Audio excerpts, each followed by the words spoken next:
Bonjour, comme tous les vendredis, l'actualité des noms de domaine.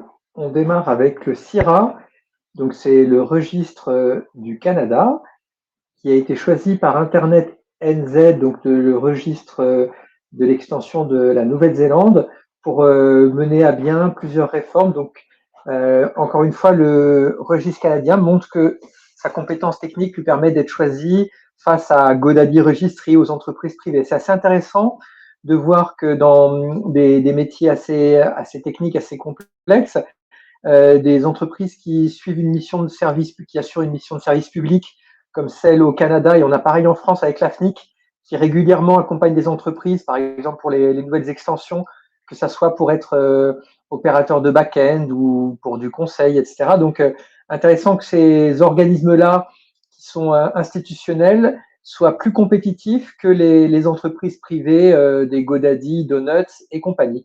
Donc, info intéressante. Et on a pas mal de francophones donc dans les spécialistes des noms de domaine au Canada, naturellement.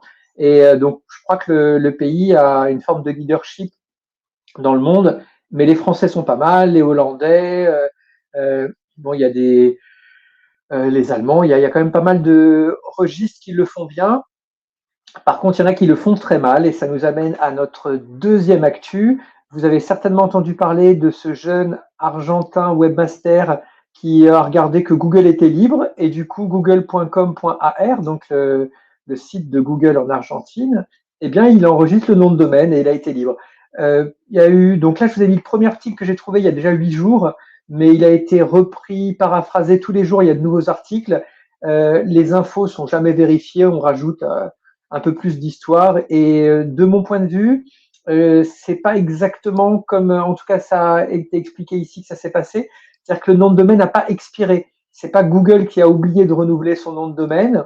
C'est probablement une erreur de registre. Donc moi, je vais pas vérifier parce que ces actus qui sont un peu sensationnalistes et tout, que tout le monde reprend, je les trouve moyennement intéressantes.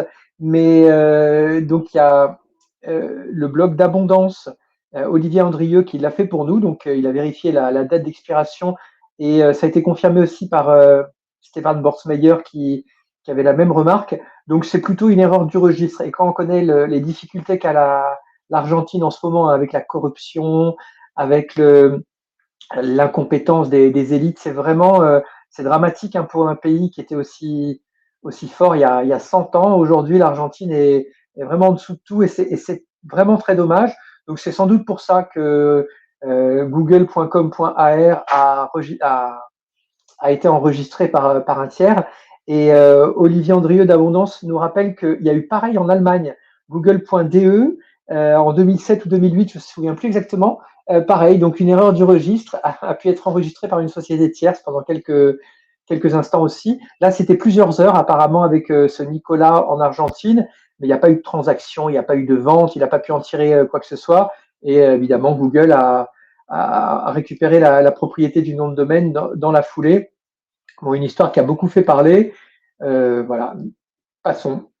Nouvelle landing page Afternic. Là, on ira assez vite parce que Afternic, ça appartient à GoDaddy. C'est le numéro 1 mondial d'achat et vente de sites, de noms de domaine, pardon. Et pour les domaineurs, la landing page, c'est très important. Pourquoi? Parce que en fait, on a l'idée que voilà, on achète des domaines, on les vend, mais c'est un marché qui est absolument pas liquide. Les domaineurs, au mieux, ils en vendent quelques pourcents par an de l'ensemble du portefeuille. Donc, on a beaucoup de frais puisqu'il faut payer les renouvellements tout le temps, les achats, et finalement, les ventes compensent parfois à peine et bien souvent ne compensent même pas les achats et les frais de renouvellement notamment. Donc du coup, améliorer de 5%, de 10% le taux de conversion, ça peut tout changer. Ça peut permettre de passer d'une situation négative à une situation positive. Je pense que tout le monde connaît, on va prendre Huge Domains, puisque c'est le numéro 1 dans le secteur des noms de domaine. Si vous voulez des noms de domaine chez eux, je ne sais pas, on va mettre voiture. Alors, hop, ils ont 4 millions ou 5 millions, on ne sait pas, ça change souvent de nom de domaine, mais en fait, ils ne gagnent pas d'argent. À mon avis, ils en perdent. Vous avez certainement vu, alors je vais voir s'ils nous envoient vers la homepage, voilà, vous savez, cette page-là. Euh, c'est un système où ce nom de domaine location voiture, même pour 8 euros, je ne le prends pas. Donc, ils ne le vendront pas à 2800 et ils en ont énormément comme ça. Donc, s'ils arrivent à avoir un système qui permet d'améliorer de quelques pourcents, ben, le pourcentage minime d'amélioration, au final, leur permettra peut-être d'être rentable. Pour Huge Domain, je pense qu'ils ne sont pas rentables et je pense que ce n'est pas le but. Mais ça serait un sujet un petit peu long à discuter.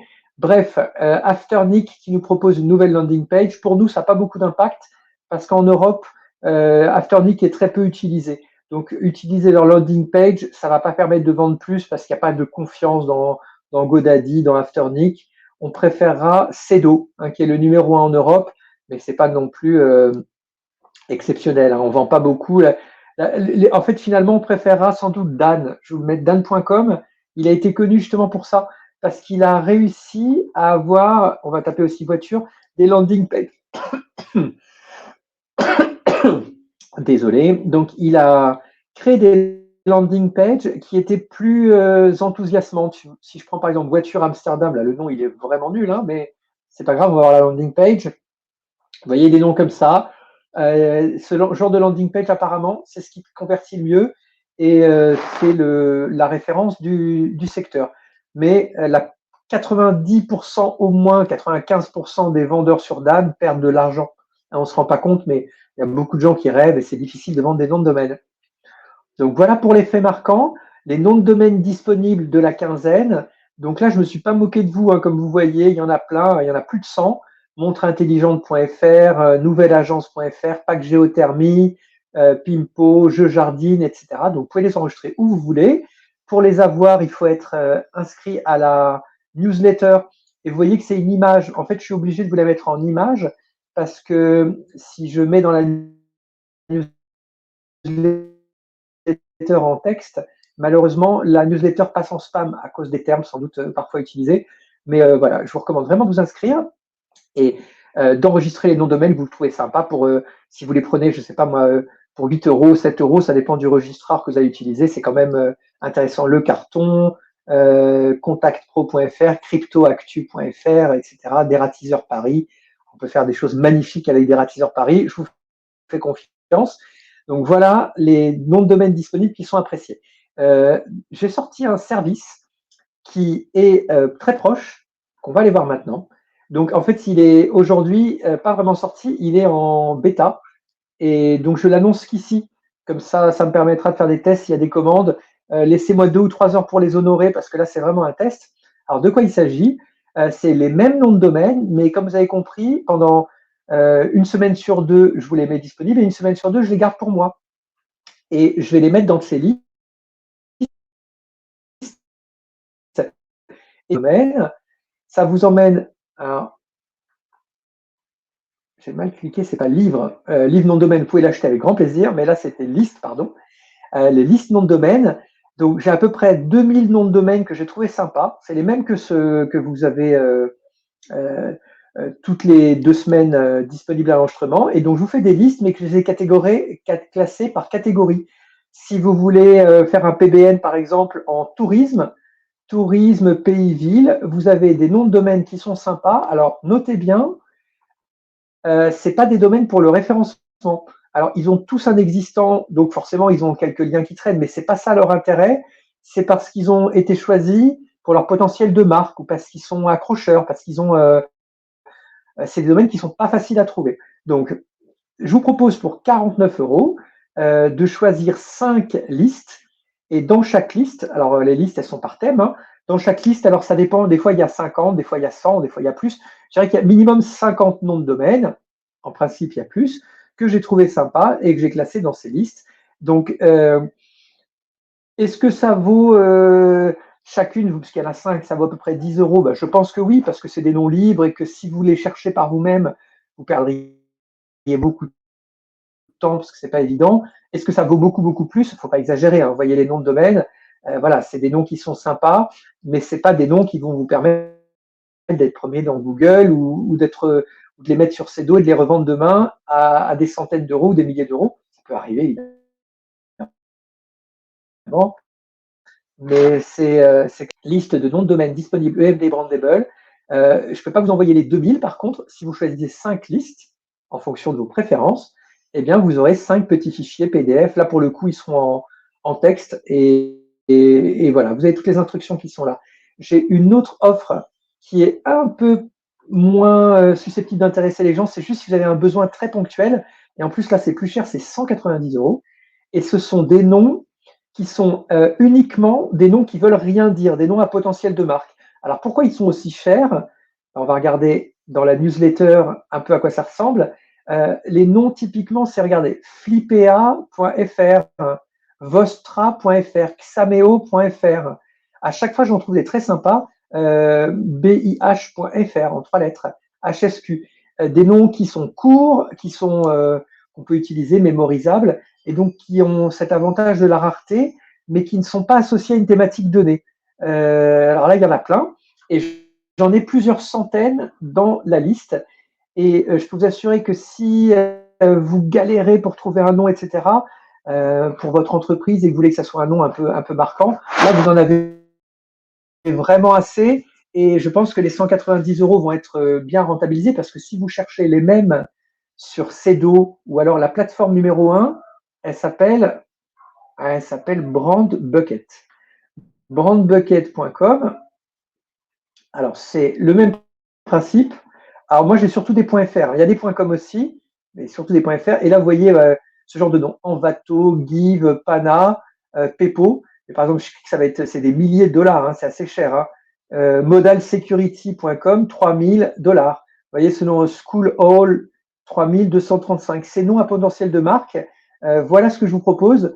Donc, si vous voulez en acheter, c'est pas si facile. Là, ils sont libres et vous les avez. Donc, avec une sélection de noms que j'ai trouvé sympa au fur et à mesure. Donc, 190 €, c'est pour cette raison. C'est parce que vous n'allez pas en prendre 10 et vous en avez besoin une fois de temps en temps, mais que ça vous fera gagner du temps. Et c'est mieux de démarrer avec un nom solide, facile à retenir, efficace, davantage que de prendre quelque chose à la va-vite qui va nous coûter ensuite beaucoup plus cher pour faire, pour communiquer, pour que les gens le retiennent, pour que les gens s'approprient. Donc, le nom de domaine au départ, il est important. Continuons de l'actualité. Gaël Mansec donc a fait un tweet. Moi, je suis Gaël Mansec sur Twitter. C'est vraiment une veille nom de domaine très intéressante, régulière. Donc, il nous dit nouveau site de la base marque de l'INPI. Hein, quand vous voulez enregistrer un nom de domaine, c'est important de savoir s'il n'y a pas une marque qui est déjà déposée. Eh bien, le site qui s'appelait, alors moi dans le temps, il s'appelait Ici Marque. Je crois qu'après, il s'appelait Base Marque. Maintenant, de toute façon, il a changé et c'est le site de l'INPI et il est tout neuf maintenant. Apparemment, il n'a pas très bien marché au début, mais maintenant, c'est le cas. Je ne l'ai pas essayé. Vous tapez votre marque, faites les recherches et vous aurez, on va regarder si c'est bien fait. Hop, je vais taper nom de la marque. Par exemple, voiture. Alors, on va perdre un terme générique, mais il y a forcément des termes autour de voiture. Alors, un petit peu lent. Et il va me dire, donc ça va être des marques descriptives, des marques, alors voilà, pharmacie de voiture, voiture noire, libre voiture, etc. Donc vous avez le détail des marques, les classes dans lesquelles ils sont enregistrés. Bon, le même principe qu'avant. Voilà la nouvelle URL de ce site. Alors, une actualité un peu plus compliquée. Opera permet un accès simplifié ici au nom de domaine .nft et compagnie de Unstoppable Domain. Alors, je suppose qu'il n'y a pas qu'Unstoppable Domain, hein, il y a, attends, j'ai oublié, je sais pas, c'est Coinbase, enfin bon, c'est toutes sortes de projets de web décentralisés parallèles, mais il faut expliquer ce que c'est. En gros, aujourd'hui, si vous voulez acheter un nom de domaine en .crypto, par exemple, chez Unstoppable Domain, le mieux c'est d'y aller. C'est assez trompeur. Hein. Je vais taper par exemple Shelly. Eh bien, vous pouvez acheter Shelly.crypto et Shelly.zil. Mais attention, ce Shelly.crypto, vous allez payer 200 $, ça vous permettra d'avoir une adresse qui est ici Shelly.crypto. Mais cette adresse, elle ne va pas être accessible. Pourquoi? Parce que ici, je suis dans Chrome. Et Chrome, Firefox, etc. Sont connectés à la racine de l'Internet classique qui est celle de l'ICANN. mais il y a toutes sortes de réseaux qui peuvent être parallèles. Et ce unstoppable domain, c'est complètement parallèle. Le point crypto, il n'existe que si vous pouvez accéder à cet Internet qui est complètement parallèle. Donc aujourd'hui, ça n'a aucune valeur, mais strictement aucune, à part que vous pouvez faire des échanges, puisque c'est basé sur la blockchain sécurisée, etc. On connaît le principe. Et vous avez des transactions qui sont enregistrées, bon, mais c'est sur un environnement que les gens n'utilisent pas parce qu'il n'est pas facile d'accès et dont les fonctionnalités sont aujourd'hui très limitées. Le fait que Opera, qui est quand même on va dire un web browser en train, alors il était à la mode il y a 20 ans, il est en train de reprendre un petit peu du poil de la bête, les jeunes le trouvent sympa, moderne et tout, c'est assez rigolo. Le fait que Opera permettre un accès à ce web décentralisé qui est complètement parallèle, ça commence à lui donner un petit peu d'intérêt. Donc, personnellement, j'y crois pas du tout, alors absolument pas, pour plein de raisons. D'abord parce qu'il n'y a pas vraiment de besoin, aussi parce que les gens qui sont derrière sont absolument pas des gens sérieux, qui ont envie de proposer quelque chose. C'est tout cet environnement où on veut faire de l'argent rapide, de l'achat-vente, où finalement on vit dans l'illusion de cet argent facile. Et le point NFT, par exemple, qui est très à la mode, eh bien, c'est vraiment ça. Le point NFT, ça nous permet de parler des NFT aussi, parce qu'il y a un point NFT. Alors, je ne sais pas si le point NFT, il est sur Unstoppable Domains, parce que ce n'est pas la seule.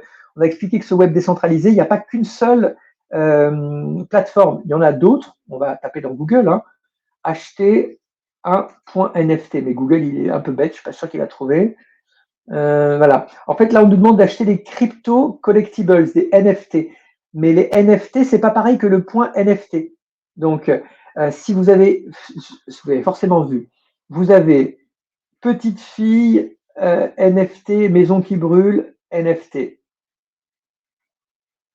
Le NFT de la Disaster Girl, eh bien, vient d'être vendu il y a quelques jours. Alors, c'est quoi? Je vais vous montrer, c'est l'image que vous avez certainement remarqué, parce que tout le monde l'a vu. Il y avait cette petite fille qui a été. Alors, vous voyez, le nombre de pubs, hein, c'est vraiment des articles sans intérêt quand on voit le nombre de pubs Fnac qui se répètent. Moi, j'attendais. Bon, on va pas lire l'article, mais il n'y a que des pubs, c'est hallucinant. Ce qui est intéressant, c'est que pour que vous compreniez, c'est que vous voyez l'image. On va voir l'image, vous allez voir tout de suite. Vous voyez, c'est cette jeune fille qui s'appelle Zoé, qui a maintenant 21 ans, et son mème, il a été, cette image, elle a été diffusée partout, et elle a profité de la mode des NFT pour en vendre la propriété, alors via donc un non-fungible token.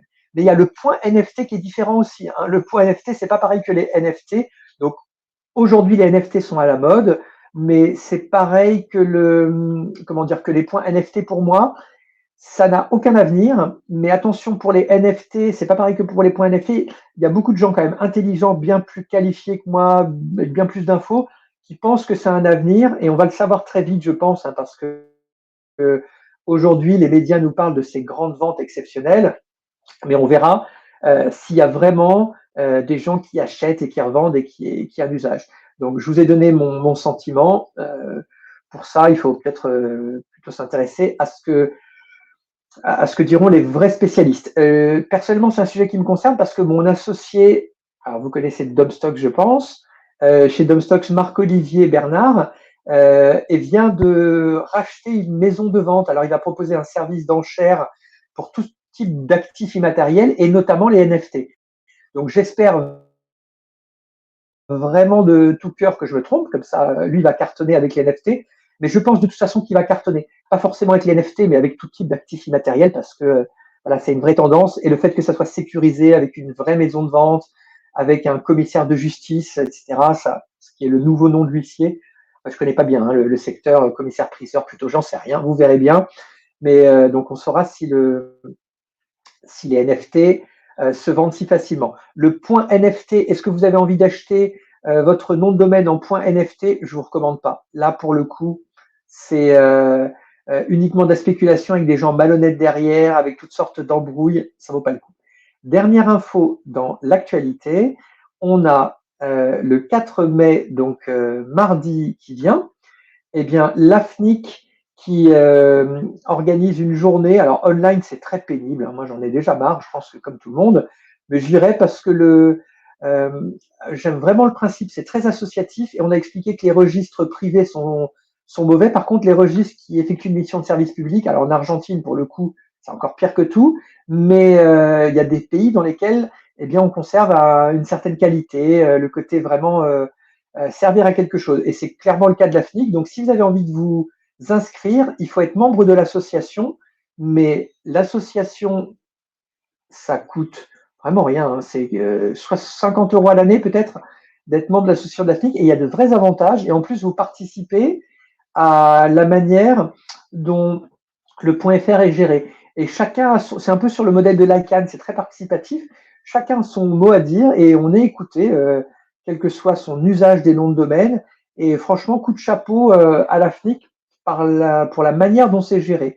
Donc vous avez toutes sortes de membres et les Yonos que personnellement je déteste, mais c'est pas l'objet de la vidéo, hein, parce que c'est vraiment une sale boîte, hein, eh bien n'a pas plus de poids, en tout cas ne sera pas plus écouté que le représentant d'une petite agence qui explique ses besoins pour un client. Donc c'est vraiment les idées qui comptent, c'est pas qui est qui.